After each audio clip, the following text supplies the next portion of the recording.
మనం శరణాగతి చేసిన తర్వాత ఇంకా ఎంతకాలం వేచి ఉండాలి?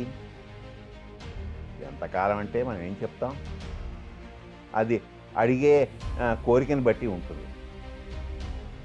ఆరోగ్యం బాగుపడాలని శరణాగతి చేస్తే అది త్వరగానే ఫలించవచ్చు. మనకి కొంత డబ్బు కావాలని శరణాగతి చేస్తే అది త్వరలోనే ఫలితం ఇవ్వవచ్చు.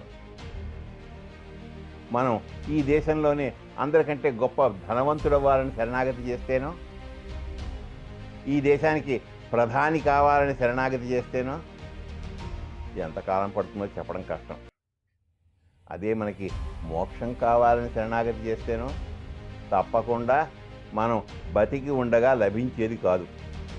కాబట్టి ఆ శరణాగతి ఫలితం ఈ జన్మ చివరికో లేక మరో జన్మ కూడా అవసరమో కూడా చెప్పడం కష్టం.